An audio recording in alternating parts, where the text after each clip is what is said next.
আমি আমার বক্তব্যের শুরুতে সর্বপ্রথম যাকে শ্রদ্ধা জানাতে চাই এই মোহাম্মদপুর তথা বৃহত্তর চরক্লাকের মাটিয়া মানুষের নেতা, যিনি তার সারা জীবনটা বিদ্যালয়ের এবং শিক্ষার ক্ষেত্রে ব্যয় করে গেছেন, যার সাথে থেকে আমিও কয়েকটা প্রতিষ্ঠান ওনার সাথে সহযোগিতা করে করার সুযোগ হয়েছে। আমার জানা মতে এই প্রতিষ্ঠান সহ 12টা প্রাইমারি স্কুল উনি এই এলাকাতে সৃষ্টি করেছিলেন এবং আরম্ভ করেছিলেন। যিনি মোহাম্মদপুর কলেজের স্কুল আমাদেরকে নিয়ে আরম্ভ করেছিলেন, এই যে ডেস্টিনি কলেজ সহ উল্লেখযোগ্য মোহাম্মদপুরে কলেজ, স্কুল, মাদ্রাসা এবং প্রাইমারি স্কুলের জন্য ওনার পুরো জীবনটা উৎসর্গ করেছেন আমাদের সকলের প্রিয় নেতা মরহুম অ্যাডভোকেট এনামুল হক সাহেবকে। উনি এই বিদ্যালয়টা 2009 সালে প্রতিষ্ঠিত করার পর খুব সুন্দরভাবে চলছিল যতদিন পর্যন্ত উনি বেঁচে ছিলেন। এই এলাকাটা মোহাম্মদপুর তথা চরক্লাকের সবচেয়ে বঞ্চিত এলাকা। এখানে যারা সামনে উপস্থিত আছেন প্রত্যেকে জানেন আমাদের পাশে এখানে একটা সরকারি আবাসন আছে, যেটা বিএনপির আমলে আরম্ভ হয়েছিল। এই আবাসনে বর্তমানে 80টার উপরে পরিবার আছে। যদিও 80টা পরিবার, কিন্তু এখানে আমি দেখলাম যে এক এক ঘরের ভিতরে 4-5টা পরিবার, 500-র উপরে পরিবার এখানে বসবাস করে। কিন্তু এই এলাকায় এই স্কুলটা এনাম চেয়ারম্যান মরে যাওয়ার পরে রাজনৈতিক ভাবে হোক, ইউনিয়ন পরিষদের থেকে হোক, সুবিধা বঞ্চিত হওয়ার কারণে আস্তে আস্তে গত 1 বছর বন্ধ ছিল।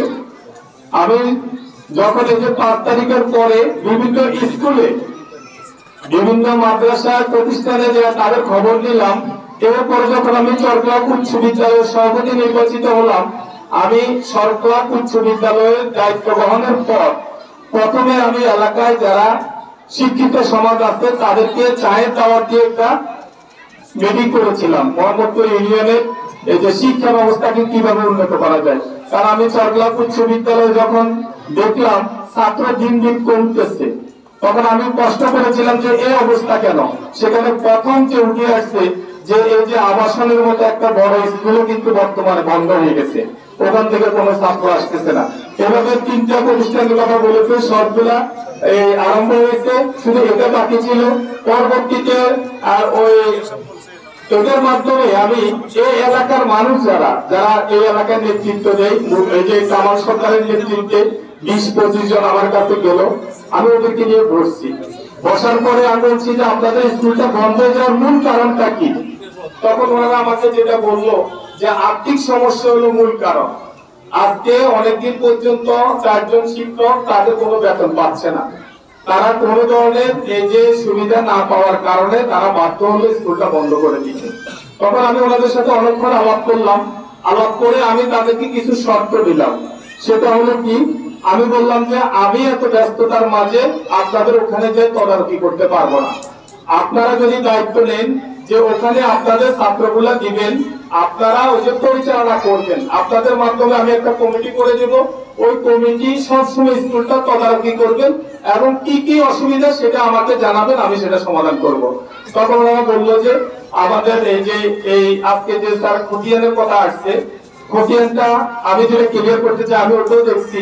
সেটা হলো এই এলাকা এই যে হোল্ডিং খোলা বন্ধ রাখা হয়েছে, কিন্তু জমি অ্যাডভোকেট এনামুল হক সাহেব 1.5 একর জমি দিয়েছেন, দলিলে হয়েছে, কিন্তু জমা খারিজের জন্য এটা সাবমিট করা যাচ্ছে না। জমা খারিজ ওই যে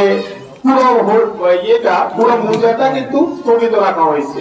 কিন্তু দেখা গেল যে অবৈধভাবে অসৎভাবে অনেকগুলো খতিয়ান অফেন হয়ে গেছে।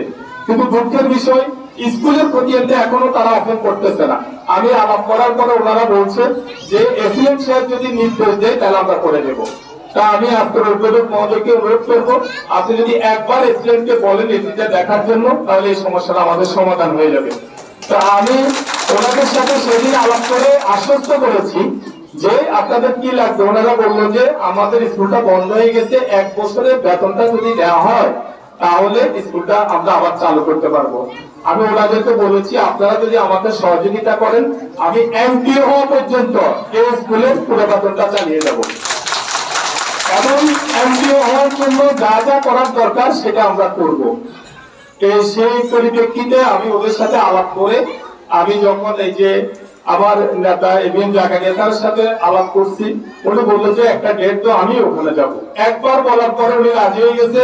আজকে উনি কোর্ট না করে আরেকটা প্রোগ্রাম ছিল ওনার বাড়ির দরজায়, ওখানে একটা সাংস্কৃতিক অনুষ্ঠান, ওনাদের স্কুলে বড় প্রোগ্রাম ছিল, সেটাতে 3টে যাওয়ার কথা, উনি 2টে ওটা অ্যাটেন্ড করে আবার এখানে চলে আসছে।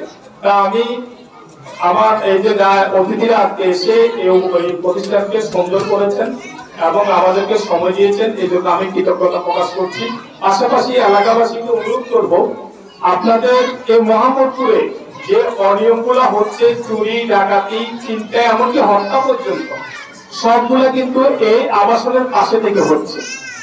আমি আপনাদেরকে আগে ওইদিনও যারা 20-25 জন আমার কাছে গিয়েছেন, আমি আপনাদেরকে বলেছি, আজকে এখানে আমার মা বোনেরা আছে এবং এলাকাবাসী আছে, আপনাদেরকে অনুরোধ করব আপনাদের ছেলে মেয়েদেরকে স্কুলে পাঠিয়ে অর্থাৎ শিক্ষার আলো একটু আলোকিত করেন। যদি না করেন, আপনাদের সহযোগিতা না পেয়ে যদি আবার আমরা থমকে যাই, আমরা থেমে যাই, তাহলে আবার কিন্তু পূর্বের মতো এই এলাকায় যে চুরি ডাকাতি শুরু হয়েছে বা অতীতে হয়েছে, সেগুলো আবার আরম্ভ হবে। আমি আপনাদেরকে আবারও অনুরোধ করতে চাই, আপনারা আপনাদের ছেলে মেয়েদেরকে আপনারা একটু সচেতন হন, ছেলে মেয়েদেরকে শিক্ষিত করার জন্য আমাদেরকে সহযোগিতা করেন।